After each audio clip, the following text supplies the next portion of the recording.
નવસારીના શક્તિ multipurpose cooperative society સામે આરોપ, રોકાણ કરેલા રૂપિયા પરત ન અપાતા લોકોએ એમએલએની મદદ માંગી। પાકતી મુદતે પૈસા ન અપાતા લોકો ધારાસભ્ય અનંત પટેલ પાસે પહોંચ્યા।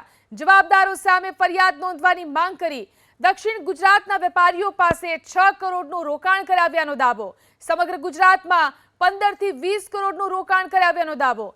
નાના વેપારીઓ પાસે 9.5% વ્યાજ દર આપવાનું વચન આપ્યું હતું। તો નવસારીમાં શક્તિ મલ્ટીપર્પઝ કોઓપરેટિવ સોસાયટી સામે આરોપ લાગ્યો, રોકાણ કરેલા રૂપિયા પરત ન અપાતા લોકોએ આ મુદ્દે એમએલએની મદદ માંગી। પાકતી મુદતે પૈસા ન અપાતા લોકો ધારાસભ્ય અનંત પટેલ પાસે પહોંચ્યા અને રજૂઆત કરી। જવાબદારો સામે ફરિયાદ નોંધવાની પણ માંગ કરી। દક્ષિણ ગુજરાતના વેપારીઓ પાસે 6 કરોડનું રોકાણ કરાવ્યું। 2 વર્ષ સારું ચાલ્યું, આની અંદર અમે સારી રીતે પૈસા ભર્યા, બધું સારું ચાલ્યું। પણ ત્રીજા વર્ષે બધા 7 આ લોકો કમિટી મેમ્બર જે ગુજરાતના ડિરેક્ટર લોકો છે તે લોકોએ હાથ ઊંચા કરી દીધા, પેપરમાં આપી દીધું કે હવે અમારો કોઈ હાથ નથી ને મહારાષ્ટ્રથી પૈસા આવશે તો અમે તમને આપશું।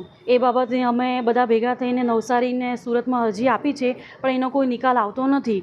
મોંઘવારી ઘણી હોય, આજે એ લોકોને ઘણી તકલીફ પડતી હોય તો આ રોકાણની રકમ પર જ આધારિત થયા હોય તો આજે એમના રૂપિયા જોઈએ છે તે બાબત માટે કે અમને કઈ રીતે મળશે, તો કોઈક માર્ગદર્શન ન મળતું હોય તો તે બાબતે અમે અનંત પટેલ સાહેબને બધા રોકાણકારો મળી મુલાકાત થઈ છે। નવસારી પોલીસ અને સુરત પોલીસે ક્રાઇમ બ્રાન્ચે પણ એની તપાસ ચાલુ કરી એવું કહે છે, પરંતુ અત્યારે કયા સ્ટેજ પર છે, શું છે એની ખબર નથી। એટલે અમે એ જાણકારી માટે પણ પોલીસ પાસે એસપી કચેરીએ જઈશું અને કલેક્ટર કચેરીએ પણ જઈશું। અંદાજત હમણાં તો આપણે જે વાત કરી, આ લોકો ખુલીને તો કંઈ કહેતા નથી, મેઇન મુખ્ય છે તે, પરંતુ 10 થી 15 હજાર સભાસદો ચોક્કસપણે હોવા જોઈએ।